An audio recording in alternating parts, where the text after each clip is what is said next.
Já está no Congresso Nacional o projeto de orçamento da União de 2019. Começa amanhã a segunda semana de esforço concentrado. Veja os principais destaques do plenário. E a privatização das distribuidoras da Eletrobras está na pauta da Comissão de Assuntos Econômicos. Destaques desta edição do Senado Notícias.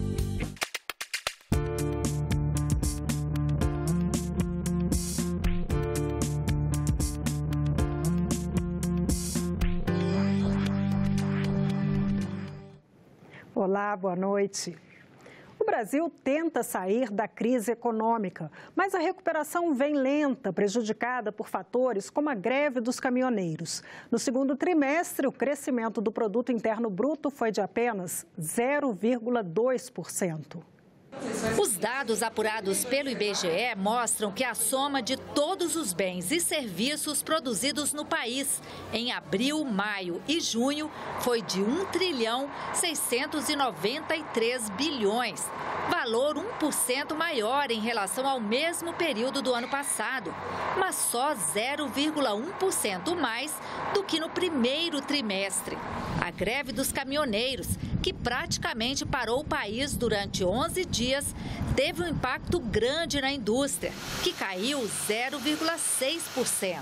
Indicadores de maior frequência que são divulgados mensalmente, como a produção industrial, as vendas no varejo, os serviços, indicadores de serviço, mostraram que principalmente em maio houve um efeito significativo, sobre a atividade econômica, por conta das paralisações dos transportes. Então, para o PIB, isso já era esperado. Os investimentos em máquinas e equipamentos caíram 1,8%, sinalizando que a desaceleração deve se acentuar. E a construção civil também teve uma queda de 0,8%. O consumo das famílias ficou praticamente igual, com crescimento de 0,1% no período. O setor agropecuário também ficou estável e a área de serviços teve um leve crescimento de 0,3%. No fundo, como reflexo do baixo crescimento, a gente vê o mercado de trabalho ainda muito ruim, taxa de desemprego muito elevada, avanços no setor informal da economia, então isso tem uma série de consequências aí ruins. No início do ano, os economistas da Instituição Fiscal Independente, IFE, trabalhavam com uma expectativa de crescimento de 2,7% em 2018. A meta foi revista para 1,6%, mesma projeção já feita pelo governo. Para a IFE, o crescimento discreto do PIB revela uma tendência de recuperação lenta da economia. A produção acumulada em 4 trimestres, nesse segundo TRI, é de 1,4%. Então, é um crescimento muito moderado. No começo do ano, os agentes econômicos trabalhavam com números mais próximos de 3%. Hoje já existem instituições que projetam o PIB ao redor de 1%.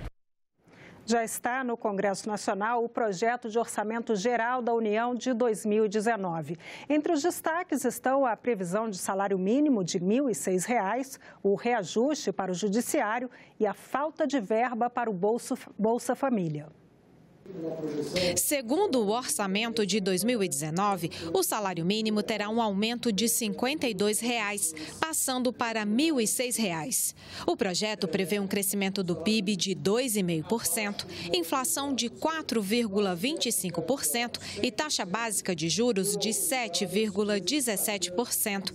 Em relação a este ano, o déficit fiscal será de R$ 139 bilhões, uma redução de 20 bilhões.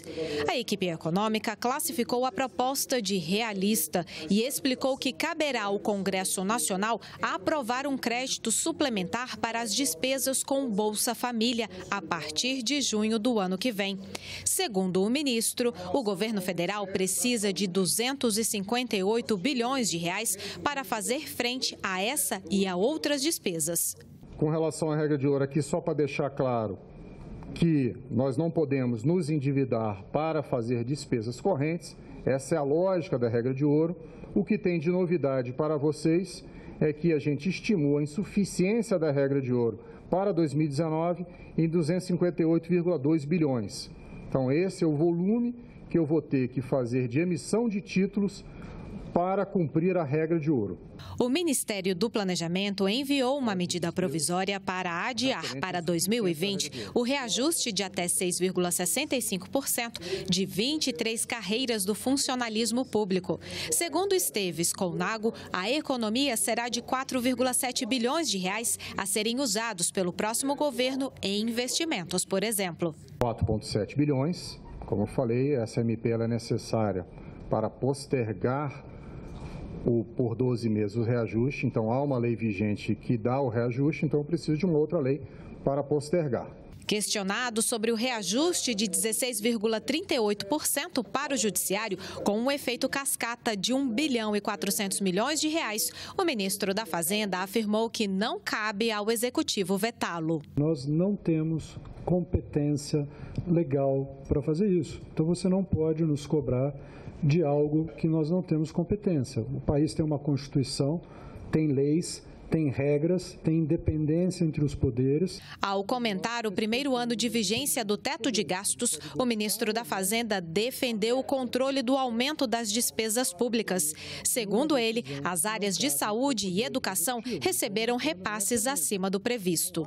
Eu acho fundamental a manutenção do teto de gastos. O teto foi um enorme avanço. O teto vai permitir que a gente tenha uma redução gradual da despesa pública. O teto impõe uma disciplina já na elaboração do orçamento, como vocês estão vendo aqui. Isso aqui é um orçamento absolutamente realista. Um orçamento realista não impõe a necessidade de contingenciamentos de 60, 70 bilhões, como a gente tinha no passado. Fazer um orçamento realista implica uma análise mais criteriosa da alocação do recurso e a gente vai caminhando na direção de uma maior eficiência e produtividade do gasto. Na elaboração do orçamento de 2019, a equipe econômica não aumentou despesas nem impostos, ao que chamou de estimativa conservadora. O argumento é que caberá ao próximo presidente da República negociar diretamente com o Congresso Nacional uma proposta que vai atender às prioridades do novo governo. Exatamente por isso, o projeto só deverá ser discutido e votado pela Comissão Mista de Orçamento depois das eleições.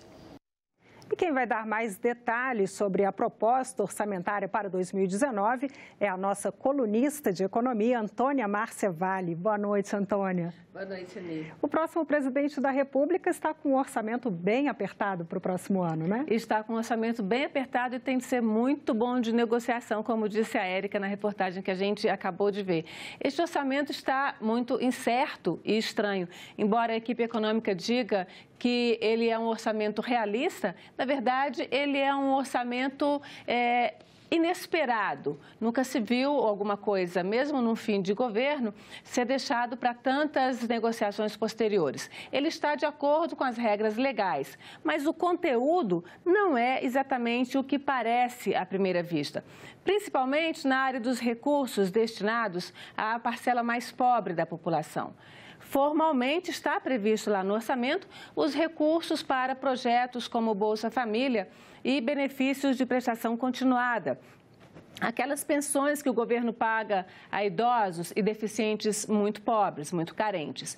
Mas, ao mesmo tempo, está escrito que o governo não tem dinheiro para bancar essas despesas e que, se quiser continuar com esses programas sociais, vai ter de vir pedir ao Congresso Nacional que aprove autorizações de crédito suplementar para elas, Eni. E o que são esses créditos suplementares, Antônia?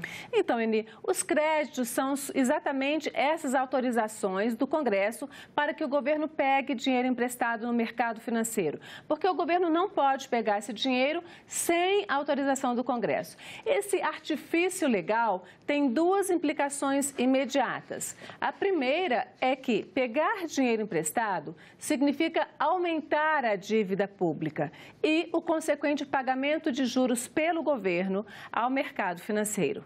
A segunda e mais complicada do ponto de vista vista político, é que o governo já começa com o novo presidente muito vinculado ao parlamento, dependendo dos grupos majoritários de deputados e senadores. Essa estratégia da equipe econômica foi feita para que o governo Temer não seja acusado de quebrar a regra de ouro, que traz as normas de endividamento do governo. E o que prevê essa regra? Ela prevê exatamente que o governo não pode se endividar para pagar despesas correntes, essas despesas do dia a dia, a menos que tenha a autorização da Câmara e do Senado. Aí o novo presidente vai ter de escolher: ou retira o suporte financeiro de milhões de brasileiros, ou vem de pires na mão pedir apoio ao Congresso. Antônia, muito obrigada pelas suas informações e até semana que vem. Obrigada, Eni, até semana que vem.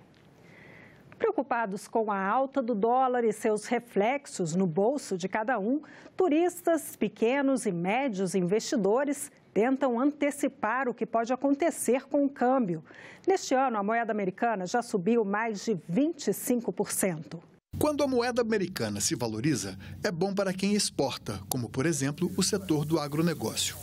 Mas para quem importa máquinas e equipamentos, a subida do dólar significa ter que desembolsar mais reais para honrar os pagamentos. Do preço da gasolina às passagens aéreas, os efeitos desse sobe e desce repercutem em quase tudo, até no preço do nosso pãozinho, já que a farinha de trigo vem de fora do país. Ou seja, em seus mais diversos setores, a economia brasileira é bastante suscetível às variações do dólar, sobretudo num clima de instabilidade. Se reflete imediatamente. O dólar é publicado com uma alta, o mercado todo sente. Mesmo quem viaja para países onde a moeda é o euro, a libra, o iene, a coroa ou outra qualquer, deve tomar cuidado, porque nas compras com cartão de crédito, o câmbio é sempre calculado pelo valor do dólar em relação ao real.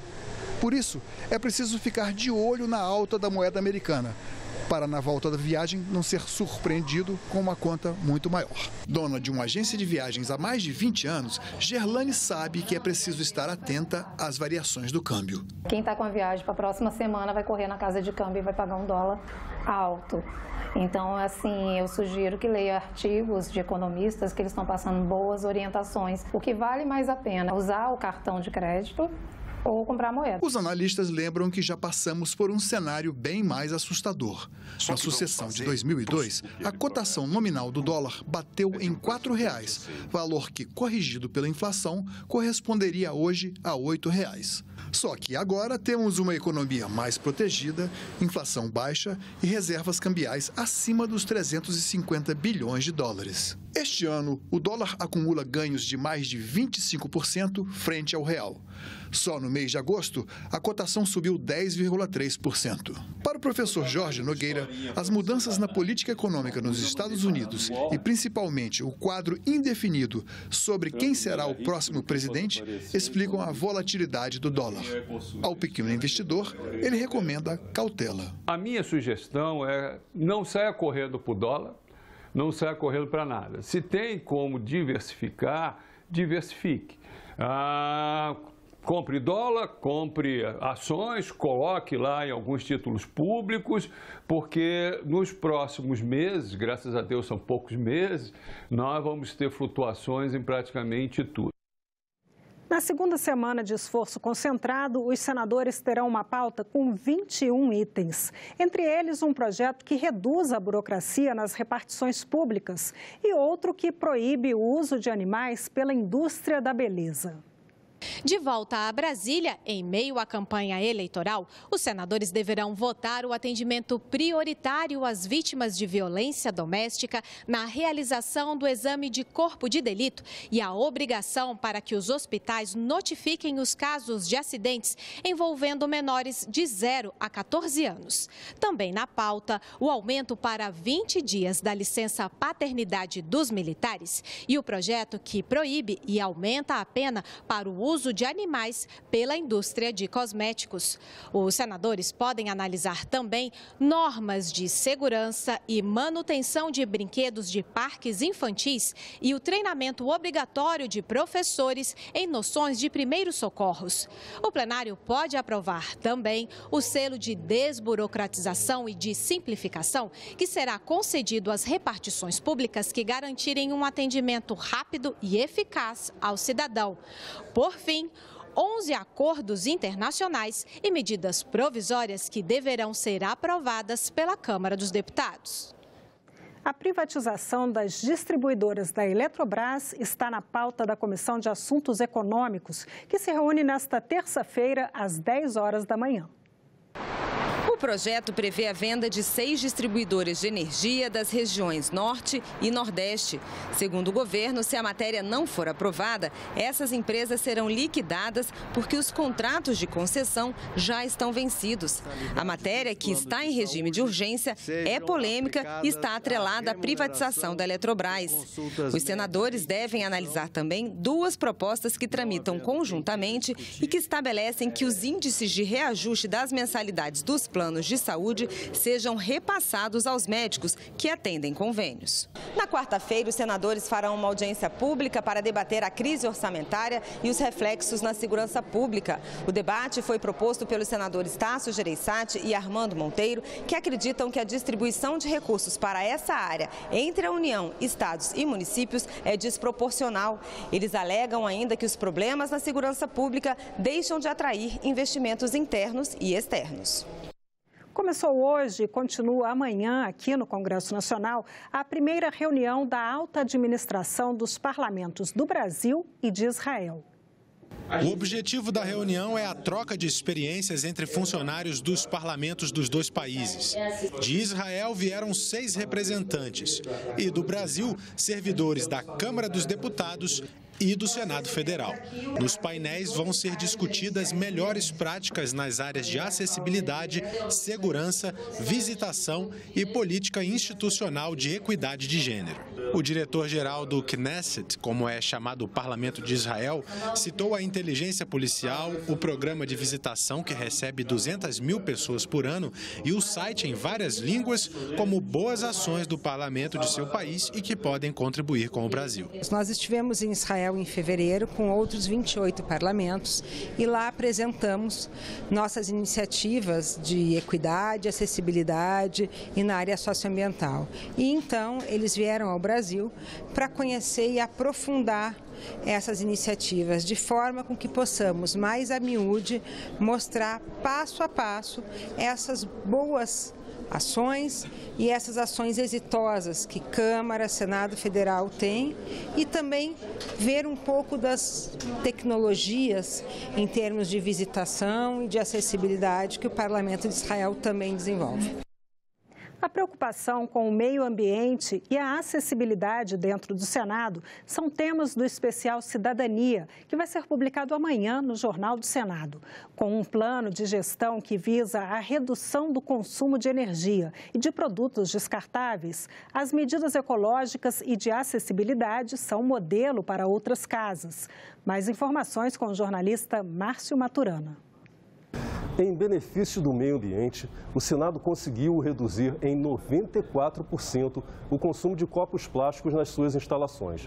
Os que ainda existem estão sendo substituídos por copos biodegradáveis. Essa é apenas uma das ações com preocupação ecológica e inclusiva que a Casa vem implementando com sucesso. O especial Cidadania, que o Jornal do Senado publica nesta terça-feira, mostra que tudo começou há 20 anos, em 1998, com as primeiras publicações em braille do Senado. Hoje, a Casa tem como um dos principais avanços o Plano de Gestão de Logística Sustentável, que serve de modelo para outras casas legislativas do Brasil. A reportagem mostra iniciativas que resultaram na redução do consumo de energia elétrica e água, além da ampliação da acessibilidade, com a adaptação de banheiros, elevadores, rampas de acesso e a disponibilização de cadeiras de rodas e triciclo motorizado para visitantes e funcionários. O próprio Jornal do Senado tem uma versão em braille que segue para institutos de pessoas com deficiência visual em todo o Brasil. O especial Cidadania é publicado todas as terças-feiras no Jornal do Senado, que pode ser lido na versão em papel ou em senado.leg.br/jornal. O Senado Notícias começa a mostrar nesta segunda-feira quem são os candidatos ao Senado de todo o país. Hoje você vai conhecer os candidatos do Acre. O estado tem 547.680 eleitores, 40 mil a mais que nas eleições de 2014. 85,61% dos eleitores estão cadastrados por biometria. 6 candidatos concorrem às 2 vagas ao Senado. Veja quem são eles. Acre. Jorge Viana tem 58 anos e é formado em engenharia florestal. Foi prefeito de Rio Branco e governador do Acre. É senador da República e tenta reeleição. Márcio Bittar tem 55 anos e é formado em História. Ex-pecuarista, já foi deputado estadual e deputado federal por 2 mandatos. Minoro Quimpara tem 49 anos. É graduado em Letras e doutor em Educação.